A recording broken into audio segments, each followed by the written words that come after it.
அனைத்துலக உயிரோடை தமிழ் ILC தமிழ் உயிரோடை தமிழில் அன்பர்களே, உலக நார்வல் நிகழ்ச்சியில் இணைந்திருக்கிறீர்கள். உலக நார்வல் நிகழ்ச்சியில் பிரித்தானியாவிலிருந்து போரியல் ஆய்வாளர் அருட்ஸ் அவர்கள் இணைகின்றார். வணக்கம் அருட்ஸ் அவர்களே. வணக்கம். அனைத்துல உயிரோடு தமிழ் உறவுகளுக்கு என்பது வணக்கம்.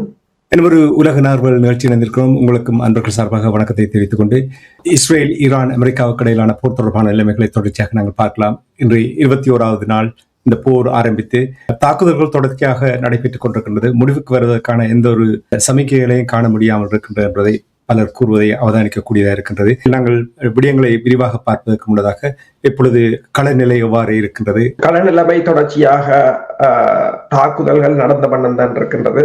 தற்போது வரும் தகவல்களின் அடிப்படையில் ஈரான் ஏவுகணை தாக்குதல்களும் ஆளில்லாத தாக்குதல் விமானங்களின் தாக்குதல்களும் மேலும் தீவிரமடைந்திருப்பதாகத்தான் கூறப்படுகின்றது. முன்னர் கூறியிருந்தார்கள் என்னென்று சொன்னால், அதாவது ஈரான் தாக்குதல் வீரியம் குறைந்து விட்டது. ஆனால் தற்போது கிடைக்கின்ற தகவல்களின் அடிப்படையில் அவர்கள் துல்லியமாக தேர்ந்தெடுக்கப்பட்ட இலக்குகளை தொடர்ச்சியாக தாக்கிக் கொண்டிருக்கிறார்கள். பல்மஷிம் என்ற டெல் அவி பகுதியில் இருக்கின்ற இஸ்ரேலின் வான்படை தளம் தாக்கப்பட்டிருக்கின்றது. அது மட்டுமில்லாது ஜெர்மனியில் அமெரிக்காவின் காயவடைகின்ற படையினரை ஜெர்மனிக்குத்தான் கொண்டு வருவார்கள். ஜெர்மனியில் இருக்கின்ற Walter read national military medical centre என்று சொல்றது, அந்த சென்டரை நோக்கி நேற்று இரவு முழுவதும் ஆம்புலன்ஸுகளும், அதாவது மெடிக்கல் கொன்வே என்று சொல்றது, தொடர் அணியாக வந்ததாக கூறியிருக்கிறார்கள். அதே போல அதே சமயம் ஈரான் ஹெய்ஷ்பார் ஷஹேன் என்ற சொலிட் ஃபியூவல் ஏவுகணையை நேற்று ஏவி இருக்கின்றது. அந்த ஏவுகணை தனது பாதையை மாற்றி மாற்றி பறந்ததாகவும் அதை டிடெக்ட் பண்ண முடியாமல் இருந்ததாகவும் கூறப்பட்டது. 1450 கிலோமீட்டர் தூர வீச்சு கொண்ட அந்த ஏவுகணை 500 கிலோ வெடிமருந்தை காவி செல்லக்கூடியது. இதனிடையே தெஹ்ரான் மீதும் நேற்று இரவு முழுவதும் தாக்குதல் நடைபெற்றிருக்கின்றது. தெஹ்ரானின் பல பகுதிகளில் பெருமளவான வெடிப்பதிர்வுகள் காணக்கூடியதாக இருந்தது. அதே சமயம் அதாவது இந்த ஏமனின் ஹூதி அமைப்பினர் செங்கடல் பகுதியில் தாங்கள் தாக்குதலை ஆரம்பிக்க போவதாக, அதாவது இந்த தற்போதைய இந்த கப்பல்களின் போக்குவரத்து ஹோர்முஸ் ஜலசந்தியினூடாக மூடப்பட்டிருக்கின்ற நிலையில் செங்கடல் பகுதியை இவர்கள் பயன்படுத்துவார்களாக இருந்தால் தாங்கள் ஈரானுடன் அந்த தாக்குதலில் இணையப் போவதாக கூறியிருக்கிறார்கள். அதே சமயம் குவைத்தின் இன்று காலை குவைத்தின் 2 ரிஃபைனரிஸ் எண்ணெய் வயல்கள் தாக்கப்பட்டிருக்கின்றன. நேற்று உங்களுக்கு தெரியும், நேற்றைய தினம் மிகவும் மோசமானதாக இருந்தது. கட்டாரின் எரிபொருள் வயல் தாக்கப்பட்டிருந்தது. அதற்கு பிற்பாடு ட்ரம்ப் அவர்கள் கூறியிருந்தார், அந்த தாக்குதலை தாங்கள் நிறுத்துவதாகவும், அதாவது தான் இஸ்ரேலிய அதிபருக்கு கூறியிருப்பதாகவும் அதை நிறுத்த சொல்லி, ஆனால் திரும்பவும் ஈரான் தாக்குமாக இருந்தால் தாங்கள் ஈரான் முழுமையான தெற்கு பகுதி எரிவாயு வயல்களை தாக்கி அளிப்பதாக கூறியிருந்தார். அவர் ட்வீட் போட்ட உடனேயே ஈரான் மீண்டும் கட்டாரை தாக்கியிருந்தது. அதற்கு பிறகு உங்களுக்கு தெரியும், இமானுவேல் மேக்ரோன் கூட வந்திருந்தார், எரிசக்தி நிலையங்களை தாக்காதீர்கள் என்ற துணையில். நேற்று ஹைஃபா பகுதி தாக்கப்பட்டிருந்தது இஸ்ரேலிட்ட. அது கிட்டத்தட்ட ஒரு நாளைக்கு 1,65,000 பரல்களை உற்பத்தி செய்யக்கூடியது. அதிலும் தீ விபத்து ஏற்பட்டிருந்தது. இஸ்ரேலின் பல பகுதிகள் தொடர்ச்சியாக தாக்கப்பட்டிருக்கின்றன. தற்போதும் இஸ்ரேலின், அதாவது அவர்கள் கூறுகிறார்கள், அதாவது இரவு முழுவதும் ஒரே சைரன் சத்தமாக இருந்ததாகவும், இஸ்ரேல் முழு பகுதியும் ஒரே போர்க்கால சூழ்நிலையாகத்தான் இருப்பதாகவும், பல இடங்களில் மீட்பு பணிகள் இடம்பெறுகின்றன. பல இடங்களில் அதாவது இஸ்ரேல் ஏவிய இன்டர்செப்டர் ஏவுகணைகள் வீழ்ந்து வெடித்தும் பல இடங்கள் சேதமடைந்திருப்பதாக கூறப்படுகின்றது. இந்த புதன்கிழமை நடந்த தாக்குதல், அதாவது சவுத் பாரிஸ் என்ற இந்த எரிவாயு வயல் மீது நடத்திய தாக்குதல் தொடர்பாக வியாழக்கிழமை டொனால்ட் ட்ரம்ப் அவர்களுடன் கேட்டவுடன் நாங்கள் இது தொடர்பாக ஏற்கனவே பேசியிருக்கணும், அதாவது தனக்கு இதை பற்றி ஒன்றும் தெரியவில்லை என்று. ஆனால் தொடர்ந்து பெஞ்சமின் நெட்டன்யாகு அவர்களுடைய ஊடக சந்திப்பின் பொழுது அமெரிக்காவோடு தான் இதை விரிவாக உரையாடித்தான் இந்த தாக்குதலை நடத்தி இருக்கிறார்கள் என்று கூறுகிறார். அப்படின்னா இங்கே டொனால்ட் ட்ரம்ப் அவர்கள் எதிர்பாராத தாக்குதல் ஈரான் நடத்தியதால் இனிவரும் காலங்களில் இது ஒரு அழுத்தத்தை பிரயோகிக்கும் என்ற அந்த நோக்கத்துக்காக எச்சரிக்கை விடுத்து இனிமேல் தாங்களும் தாக்க மாட்டோம், ஆனால் நீங்கள் தாக்கினால் உங்களை தரமாட்டமாக்குவோம் என்று கூறியது. அமெரிக்கா இந்த போரில் தங்களுடைய கட்டுப்பாட்டு இல்லாமல் இஸ்ரேல் கூறுவதைத்தான் வழி நடத்தி கொண்டிருக்கின்ற என்று அவ்வாறு கருதலாமா? இஸ்ரேலிய பிரதமர் கூறியிருக்கின்றார், அதாவது சில சமயங்களில் தாங்கள் தன்னிச்சையாக முடிவெடுப்பதாகவும், ஆனால் பெருமளவான சந்தர்ப்பங்களில் அமெரிக்காவுடன் கலந்து ஆலோசித்துத்தான் இதை செய்ததாகும். இந்த தாக்குதல் இடம்பெற்றவுடன் அமெரிக்காவின் தலைமாக அக்சியோஸ் ஊடகம் தெரிவித்திருந்தது, 2 நாடுகளும் இணைந்துதான் இந்த தாக்குதலை நடத்தியதாக. அதை டொனால்ட் ட்ரம்பும் ஏற்றுக்கொண்டிருந்தார். ஆனால் ஈரான் தாக்கியதுதான் மிகப்பெரிய ஒரு பிரச்சனையாக போய்விட்டது. ஏனென்று சொன்னால் ஈரான் தாக்கிய இடம் கிட்டத்தட்ட $26 பில்லியன் புனரமைக்கப்பட்டது. இந்த ஈரான் தாக்குதலில் ஏற்பட்ட சேதம் மட்டும் 20 பில்லியன். 14 புள்ளிகளில் 14 எரிவாயு சுத்திகரிப்பு நிலையங்களில் 2 முற்றாக அழிந்திருக்கின்றன. 17% என்று கூறுகிறார்கள். இன்னும் அரைவாசி அழியுமாக இருந்தால் ஒட்டுமொத்தமாக கட்டார் என்ற பொருளாதாரம் காலியாக போய்விடும் என்பது பிரச்சனை. அப்ப இப்போது ட்ரம்ப் குரல் விளங்குகிறது, அதாவது ஈரானுக்குரிய இலகுவான இலக்குகளை வைத்துக் கொண்டு தாங்கள் தாக்குகிறோம் என்றது. அதாவது தாங்கள் தாக்கினால் தாக்கலாம், ஆனால் அவர்கள் எதையும் பொதுமக்கள் மீதையும் தாக்கக்கூடாது என்ற நியதியை அவர் இவ்வளவு காலமும் மற்ற நாடுகளிடம் எதிர்பார்த்திருந்தார். ஈரான் அதிலிருந்து கொஞ்சம் வித்தியாசமாக இருப்பது தான் அவருக்கு இப்போது தனது உத்திகளை அடிக்கடி மாற்ற வேண்டி இருக்கின்றது. நீங்கள் கூறியது போலதான் அவர் இந்த இழப்பை தொடர்ந்து தான் கூற வந்ததை மறைத்திருக்கிறார். பில் கிளின்டன் வெளியிட்டதிலும் அதைத்தான் கூறியிருக்கின்றார். நீங்கள் ஒன்றை கூறி உங்கள் கிரெடிபிலிட்டி உங்களோட நட்பு நாடுகளிடமே இல்லாமல் போய்விடுகிறது என்று அவர் கூறியிருக்கின்றார்.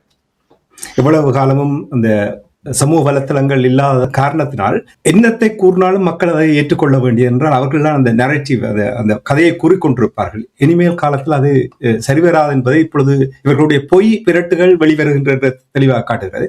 இனி நேற்று இரவு நாங்கள் உங்களோடு உரையாடும் பொழுது போர் விமானம் சுட்டு வீழ்த்தப்பட்டதாக கூறியிருந்தீர்கள், அல்லது தாக்கப்பட்டதாக கூறியிருந்தீர்கள்.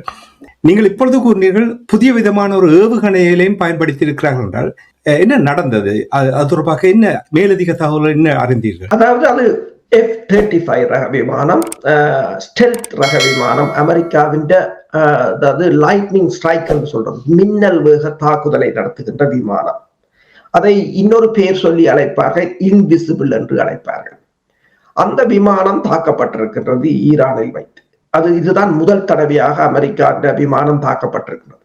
அந்த விமானத்தின் டிசைன் வேர்டிக்கலா எழும்ப வேண்டும் என்று சொல்லியும் ஸ்டெல்த்தாக இருக்க வேண்டும் என்று சொல்லியும் யாரும் அதை சுட முடியாதவாறும் செய்ய வேண்டும் என்று 10 ட்ரில்லியன் ப்ராஜெக்ட் கொடுத்துத்தான் அதை செய்தார்கள்.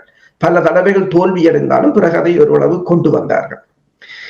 கிட்டத்தட்ட 100 ஒரு விமானத்தின் பெறுமதி $100 மில்லியன். அமெரிக்கான சென்ட்ரல் கூறியிருந்தது விமானம் தாக்கப்பட்டது என்ற மட்டும் சேதத்தையும் கூறவில்லை. விமானி சேஃபாக இருக்கிறார், விமானம் மத்திய கிழக்கு தரையிறக்கப்பட்ட இந்த தளம் என்று கூறவில்லை. ஆனால் பிறகு இந்த பிளைட் ரடார் 24 என்ற அந்த ரடார் செய்மதி தகவல் நிறுவனத்தின் தரவுகளின் அடிப்படையில் இந்த MH-47G என்ற சினூக் ரக உலங்குவானது, அது வந்து மீட்பு ரெஸ்கியூ மீட்பு பணிக்கு பயன்படுத்தப்படுது. அந்த உலங்குவானோதி சவுதி அரேபியாவின் கிழக்கு பகுதியில் சுற்றி சுற்றி வட்டமிட்டதை காணக்கூடியதாக இருந்தது. அது மீட்பு பணிக்குத்தான் போய், அதாவது விமானத்தையும் விமானியையும் தேடுவதாகத்தான் அவர்கள் கூறியிருந்தார்கள். இப்போது அமெரிக்காண்ட மத்திய கட்டளை மையம் கூறுகிறது தாங்கள் விசாரணை நடத்துவதாக. ஏனென்று சொன்னால் பல கோணங்களில், இது முக்கிய கோணங்கள் என்னென்று சொன்னால், இந்த இன்வெஸ்டிகேஷன் வந்து இந்த ஸ்டெல்த் என்றது உருமறைப்பானது, ரடார்களில் புலப்படாது. அது எவ்வாறு இல்லாமல் போனது? இரண்டாவது ஜாமிங். இந்த விமானம் அதை பல அடுக்கு பாதுகாப்பை கொண்டது. ஒன்று ஸ்டெல்த் டிசைன், இரண்டாவது ஜாமிங் செய்யும் எலக்ட்ரோ மேக்னெட்டிக் வேவ்ஸையோ ரடாரையோ. அது எவ்வாறு முறியடிக்கப்பட்டது? அடுத்தது லாக் பிரேக்கிங் என்று சொல்றது. இப்ப ஏவுகணை எதுவும் லாக் பண்ணிச்சுது என்று சொன்னால் அதை பிரேக் பண்ணக்கூடிய சக்தியும் அதுக்கு இருந்தது, அதுவும் வேலை செய்யவில்லை. அடுத்தது டீகோய் என்று சொன்னால் ஏவுகணை வரும்போது ஏவுகணையை திசை திருப்புவதற்கு டீகோய்களை, இப்ப பிளேயர்ஸ் மாதிரி மேக்னீசியம் பவுடர் அப்படியானதில் அது வெளியேற்றும், அதுவும் வேலை செய்யவில்லை. இப்ப எல்லா அடுக்கும் தோல்வி தொடர்பாக தாங்கள் விசாரணையை ஆரம்பித்திருப்பதாக அமெரிக்கா மத்திய கட்டளைப்பிடம் தெரிவித்திருக்கிறது.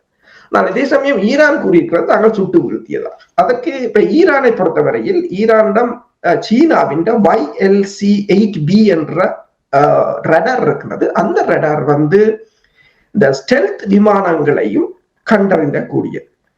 அதுக்கு அடுத்ததாக ஈரான் வந்து ரஷ்யாவின் S-300 ரக ஏவுகணையை மோடிஃபை பண்ணி பவர் 373 என்ற ஏவுகணையை தயாரித்திருக்கின்றது.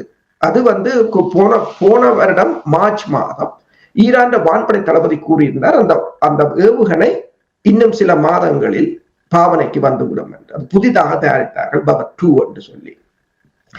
30 கிலோமீட்டருக்கு, அதாவது 30,000 மீட்டர் தூரத்தில் வச்சு சுடக்கூடியது இந்த விமானத்தை. 300 கிலோமீட்டருக்கு அது ரடார் வந்து ட்ராக் பண்ணும் இலக்குகளை. ஒரு தரத்துல 100 இலக்கை அது லாக் பண்ணும். 6 இலக்கை இலகுவாக சுடக்கூடியது என்று கூறுகிறார்கள்.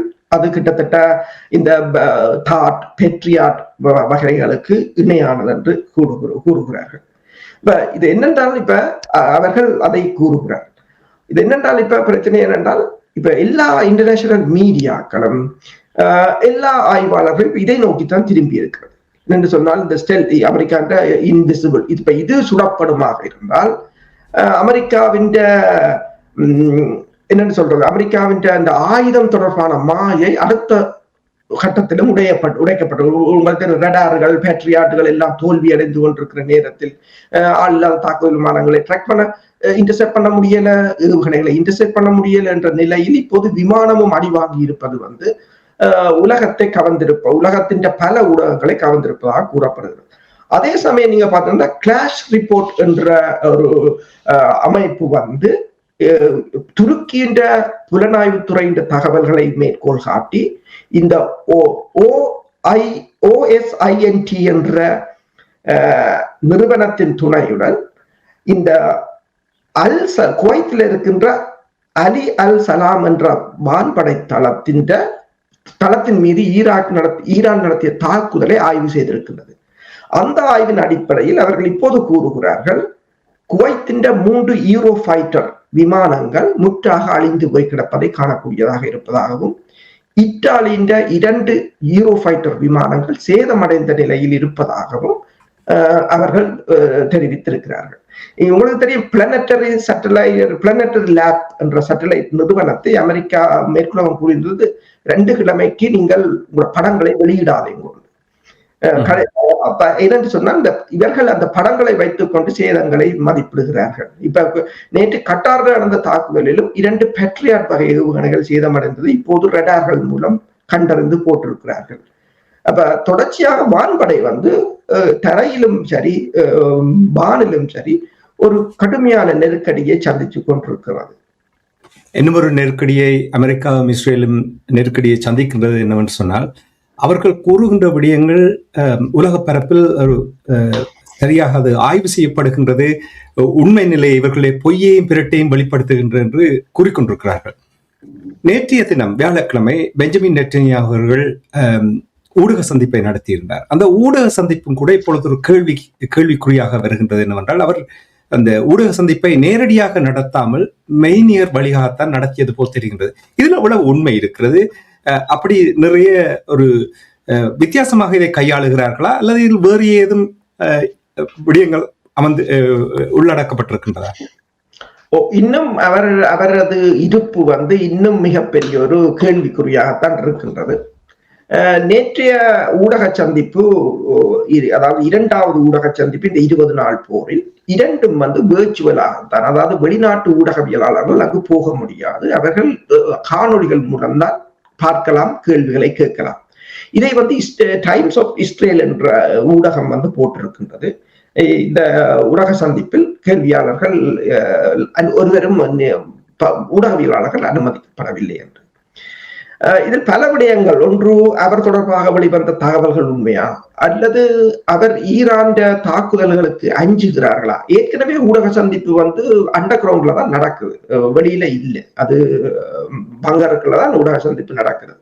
அப்படி இருந்தாலும் அது பெரிய அறையல். அப்ப அதுக்குள்ள முந்தி அனுமதிக்கிறவர்கள் இப்போது ஏன் அனுமதிக்கவில்லை என்ற கேள்விகள் எழுந்திருக்கின்றது. அது மிகப்பெரிய ஒரு சந்தேகத்தை தொடர்ச்சியாக வளர்த்துக் கொண்டுதான் இருக்கின்றது. அதே சமயம் அந்த ஊடக சந்திப்பில் அவர் ஒன்றை கூறியிருக்கின்றார், தான் தனது தளபதிகளுக்கும் கட்டளை அதிகாரிகளுக்கும் கூறியிருப்பதாகவும், எங்கு என்றாலும், இப்ப வீதிகளில் என்றாலும், வீடுகளில் என்றாலும், கட்டளை மையங்களில் என்றாலும் ஈரானின் தளபதிகள் தலைவர்களை கொல்லுமாறு தான் உத்தரவிட்டிருப்பதாக கூறியிருக்கின்றார். அதே சமயம் நாங்கள் வானில் இருந்து மட்டும் ஈரானில் ஒரு புரட்சியை ஏற்படுத்த முடியாது, தரையிலும் இறங்கினால் தான் புரட்சியை ஏற்படுத்த முடியும் என்று கூறியிருக்கிறதோடு அது தொடர்பாக தாங்கள் பல நடவடிக்கைகளை எடுத்து வருவதாக கூறியிருக்கிறார். அப்ப தர தாக்குதலுக்கு இவர்கள் தங்களை தயார்படுத்துவது போலதான் தெரிகின்றது.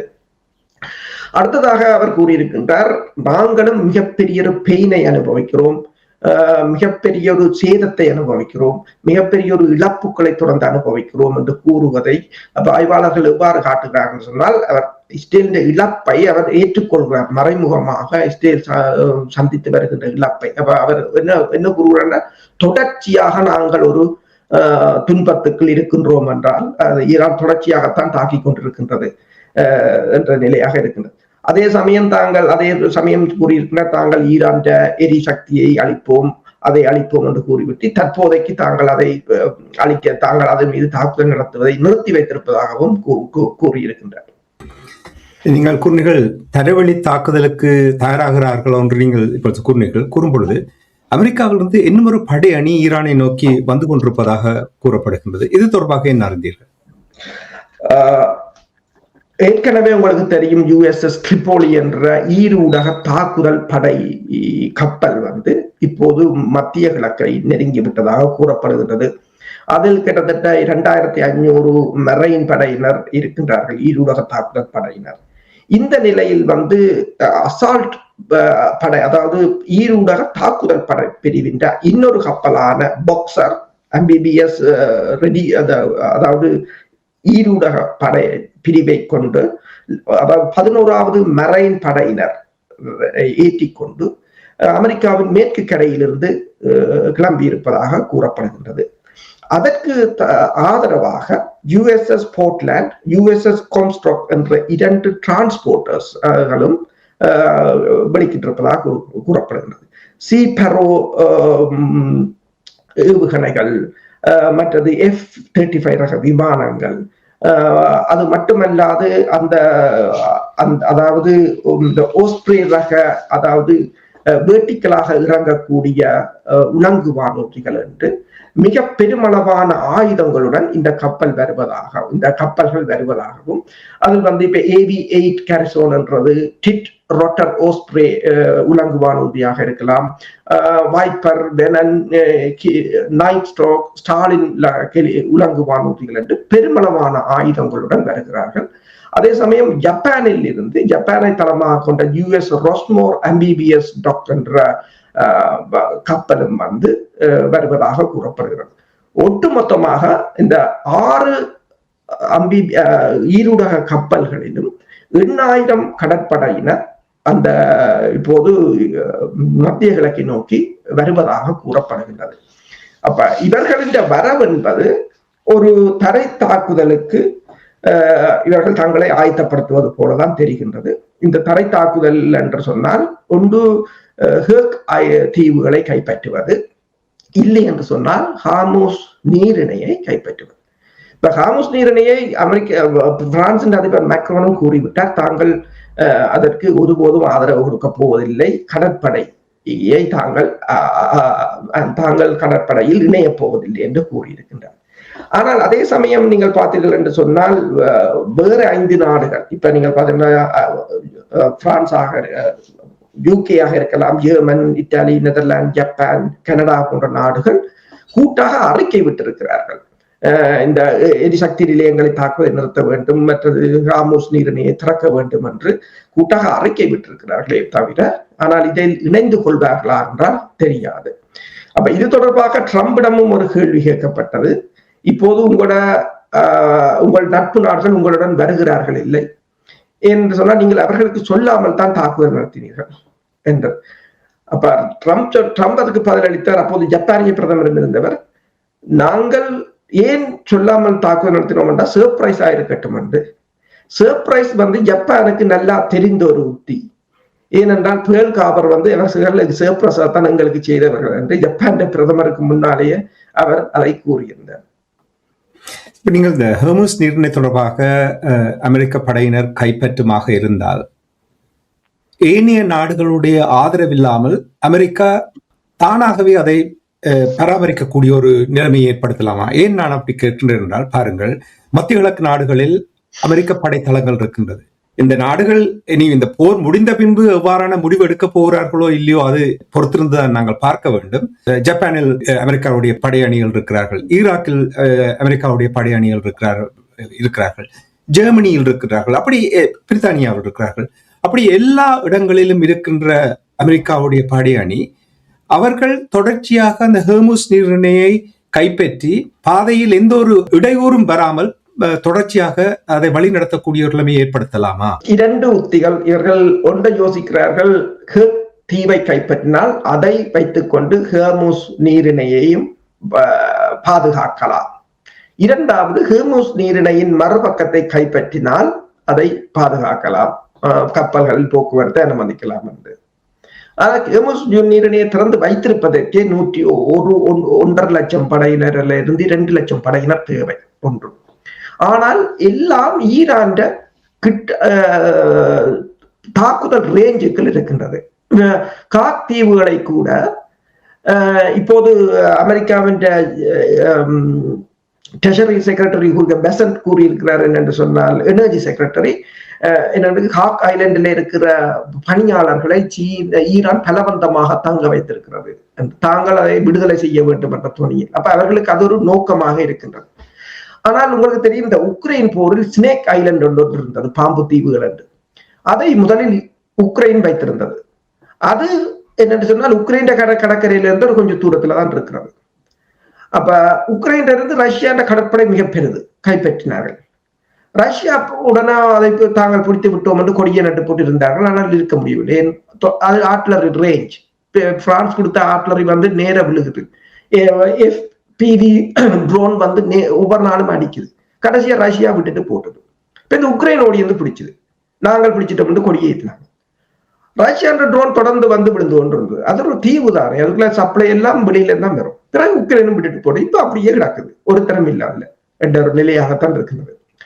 அதை விட இது இன்னும் கிட்ட, இப்ப 25 கிலோமீட்டர் ஈரான் ஆர்ட்லரி ரேஞ்சுக்குள்ளேயே இது வரும். அதை விட தாக்குதல் விமானங்கள், FPV ட்ரோன்ஸ் என்று சொல்லி இந்த தாக்குதலே இருந்து அதை தக்க வைக்க முடியாது. மற்றது அங்க போய் படையினர் இப்ப 1000 படையினர் இறங்கினார்கள். இனி அவர்கள் காயப்படுறவர்களை எடுக்க வேண்டும், அவர்களுக்கு சப்ளை வழங்க வேண்டும், அவர்களை பாதுகாக்க வேண்டும் என்ற பிரச்சனை. ஒரு 50 பேர் கூடினாலே ட்ரோனால சேட்டலைட்டால பார்த்துட்டு அந்த இடத்துக்கு ட்ரோன் விடும். அப்ப தொடர்ச்சியாக அதுக்கு இப்போதைய, அதாவது புதிய போர் முறையில் இந்த பாரம்பரிய ஆயுதங்களோ டேங்குகளோ எதுக்கும் கை கொடுக்காத ஒரு நிலையாகத்தான் காணப்படுது. நீங்க பாத்தீங்கன்னா நேற்றும் கூட ஹிஸ்புல்லா கண்டதாங்களும் கிட்டத்தட்ட 7 மேகாவா டேங்குகள் அளிக்கப்பட்டதாக கூறப்படுது. அப்ப ஆளில்லாத தாக்குதல் விமானங்கள், ஏவுகணைகள் சமச்சீரற்ற போர் முறையாக இருக்கின்றது. அப்ப சமச்சீரற்ற போர் முறையில் அதை தக்க வைப்பதற்கு பெருமளவான ஆயுதங்களும் பெருமளவான படையினரும் தேவை. ஆனால் இந்த சமயத்துல இப்ப ஜெர்மன் ரெயின்பெட்டல் என்றது ஜெர்மன் ஆயுத கும்பல். அது இந்த CEO என்ன கூறியிருக்கிறார் என்று சொன்னால், ஐரோப்பிய ஒன்றியம், அமெரிக்கா, மத்திய கிழக்கு நாடுகள் இவர்களின் ஏவுகணைகளும் இன்டர்செப்டர்களும் முடிகிறது அல்லது ஆல்மோஸ்ட் எம்டியா வந்து விட்டது. அடுத்த மாதம் தோட முற்றாக தீர்ந்துவிடும் என்ற ஒரு கருத்தை கூறியிருக்கின்றார். அப்ப இப்போது எல்லோரும் என்ன கூறுகிறார்கள் என்று சொன்னால், இந்த போரில் ட்ரம்ப் வந்து வெளியேறத்தான் முற்படுகிறார். ஆனால் ஈரான் விடுவதில்லை என்றால், ஈரான் தோல்வி கண்டது போல, ஈரான் ஒரு சமரசத்துக்கு வருவது போல ஒரு கொண்டு வந்து இந்த போரை முடிப்பதற்கு விரும்புகிறார். அந்த நிலை அவருக்கு எட்டுதில்லை என்றுதான் கூறப்படுகிறது. ஈரான் விடுவதில்லையோ அல்லது இஸ்ரேல் விடுவதில்லையோ என்று கூட கேள்வி கேட்கலாம் இல்லையா? ஏனென்றால் 25 ஆண்டுகளாக நெட்டன்யாகு அவர்கள் இந்த போரை நடத்த வேண்டும் என்று துடித்துக் கொண்டிருந்தவர். மிகவும் சுருக்கமாக உங்களிடம், நேற்றைய தினம் 2 நாட்களாக தொடர்ச்சியாக Peter Hegseth, Donald Trump, Netanyahu இவர்கள் எல்லோருமே ஈரானுடைய ஏவுகணை தயாரிக்கும் இடங்கள் எல்லாவற்றையுமே தகர்த்தொழித்து விட்டோம் என்று கூறுகிறார்கள். இனி அவர்களுக்கு தயாரிப்பதற்கான எந்த ஒரு வசதிகளின் வாய்ப்புகளும் இல்லை என்று கூறுகிறார்கள்.